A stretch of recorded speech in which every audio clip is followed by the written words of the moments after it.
Quelle masterclass d'Alpine les gars, de voir Esteban Ocon 2e et Pierre Gasly 3e pour ce Grand Prix de Sao Paulo, le 20e Grand Prix de la saison 2024 de Formule 1 sur 24 Grands Prix. Mais c'est un truc de fou, franchement, les sensations que ça procure, mais ça fait trop plaisir de voir Alpine faire un double podium. On sait que l'Alpine, voilà, c'est une des pires retours du plateau cette année. Dès le début de saison, on a vu que Alpine, que Esteban Ocon et Pierre Gasly allaient avoir une saison très difficile. Et là, quand j'ai vu que Esteban Ocon partait 4e, je me suis dit, il y a moyen, s'il pleut ce dimanche, que il réalise le podium. On sait que les qualifications, voilà, hier soir, parce que je tourne cette vidéo quelques heures après le Grand Prix à 23 h. Donc les qualifications hier ont été décalées à ce dimanche matin, 11h30 heure française et 7h30 au Brésil. Esteban Ocon s'est qualifié 4e et Pierre Gasly a eu moins de chance, il s'est qualifié 13e. Et je me suis dit, la course va être complètement dingue. Et on l'a vu, voilà, la qualification ce matin, 5 drapeaux rouges, vraiment, mais c'était un truc de fou, franchement. C'est jamais arrivé en Formule 1 qu'il y ait 5 drapeaux rouges pendant une séance de qualification. Et donc, 4e place pour Esteban Ocon, 13e place pour Pierre Gasly. Esteban Ocon, il prend un très bon départ, il arrive à rester derrière Tsunoda, il va passer Tsunoda au tour 27 et 3 tours après, il y a le safety car. Donc clairement, c'est un très bon choix. Donc Alpine a décidé de ne pas arrêter Pierre et Esteban et c'est un très bon choix puisqu'ils vont se retrouver en première et 3e position. Et vraiment, qu'il y a eu le drapeau rouge quand Colapinto a tapé, je me suis dit, là, les Alpines sont très bien placés, ils peuvent vraiment faire un gros coup au niveau du championnat constructeur.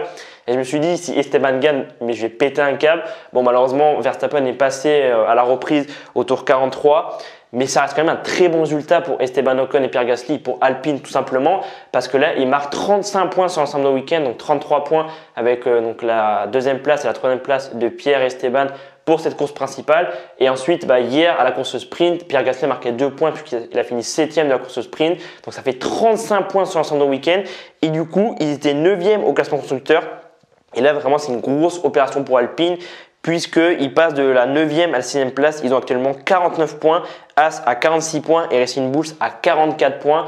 Vraiment, c'est un truc de fou. Je pense que là, vraiment, c'est le week-end où ils marquent le plus de points et c'est vraiment le week-end vraiment où ils réalisent leur plus beau week-end parce que les deux pilotes ont fait aucune erreur. Certes, je suis un peu dégoûté que Esteban ait pas gagné le Grand Prix, mais je pense que Verstappen avait un rythme vraiment incroyable sur le dernier relais de course. Je pense que même si à la reprise au 43e tour, Verstappen n'aurait pas passé Ocon, je pense qu'il aurait passé tôt ou tard parce que vraiment Verstappen avait un rythme de dingue. Quand tu vois qu'il gagne avec pratiquement 20 secondes d'avance, je crois 19 secondes 4. Ouais, vraiment, c'était du grand Verstappen et ça fait très longtemps qu'on n'avait pas vu Verstappen dominer autant une course. Et ce qui est magnifique, c'est que ça faisait 27 ans en Formule 1 qu'on n'avait pas vu 2 Français sur le podium. Et franchement, les images, mais je vous les mets actuellement à l'écran, mais ça fait tellement chaud au cœur de voir Esteban Ocon et Pierre Gasly aussi proches.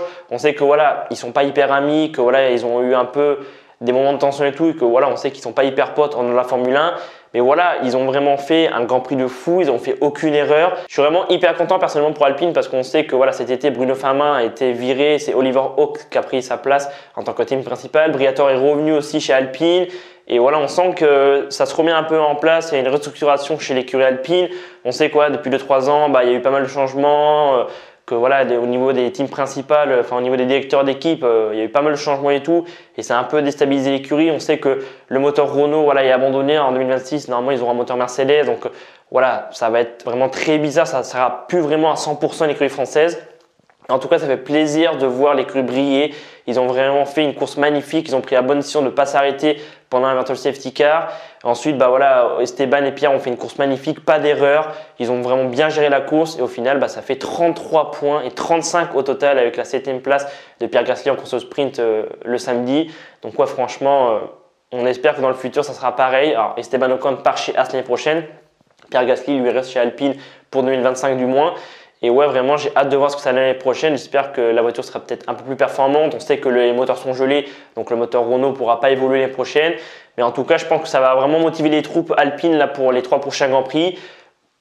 À voir ce qui se passe sur les 3 prochains Grands Prix. Peut-être qu'il y aura de l'appui sur d'autres Grands Prix, peut-être à Las Vegas, on ne peut pas savoir, peut-être au Qatar ou à Abu Dhabi. Voilà, on verra, mais je pense que ça va vraiment motiver Esteban et Pierre pour vraiment faire 3 derniers Grands Prix incroyables, aussi l'écurie alpine.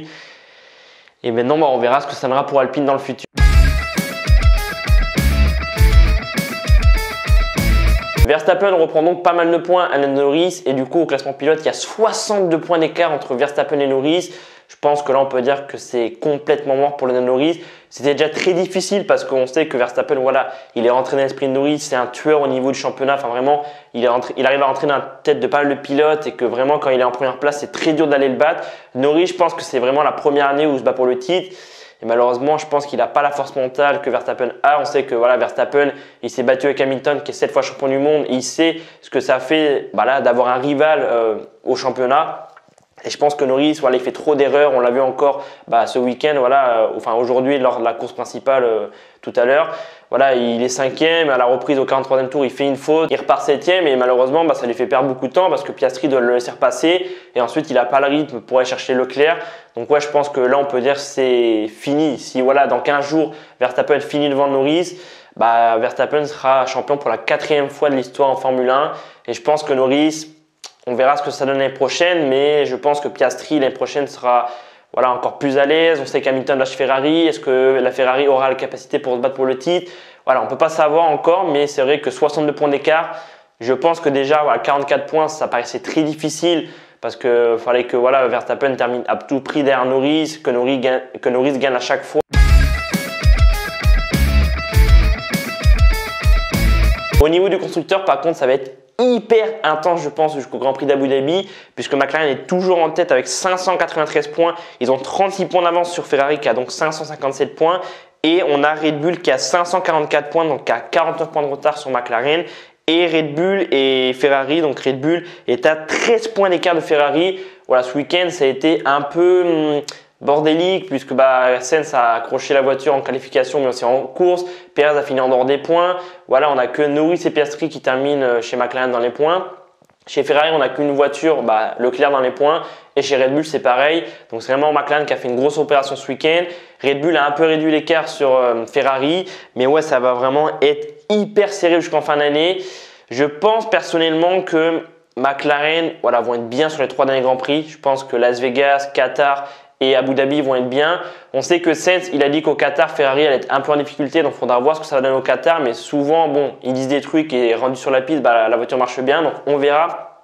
Moi, je pense que vraiment, jusqu'au Grand Prix d'Abu Dhabi, qui a lieu donc au mois de décembre, on va avoir vraiment 3 dernières courses incroyables pour le classement constructeur. Voilà, au niveau classement pilote, on sait que Verstappen avec 62 points d'avance, il y a de grandes chances qu'il soit une 4e fois champion du monde. Au niveau du classement constructeur, vraiment, j'ai hâte de voir les 3 prochains Grands Prix parce que ça soit McLaren, Ferrari ou Red Bull champion, ça aurait été une saison de fou parce qu'en début d'année, on pensait vraiment que Red Bull allait être champion. Finalement, McLaren est revenu, Ferrari est revenu aussi dans la course au titre. Le problème, c'est que Red Bull ont qu'un pilote qui marque des points, Verstappen, et Perez, il fait pas grand-chose. Alors que McLaren et Ferrari, ils ont leurs 2 pilotes et donc c'est normal que Red Bull soit passé 3e. Donc vraiment, j'ai hâte de voir moi le dénouement final au classement constructeur. Moi, personnellement, je mise sur McLaren. Même si j'aimerais bien que ce soit Ferrari, je pense que McLaren est bien parti pour remporter le titre constructeur en 2024.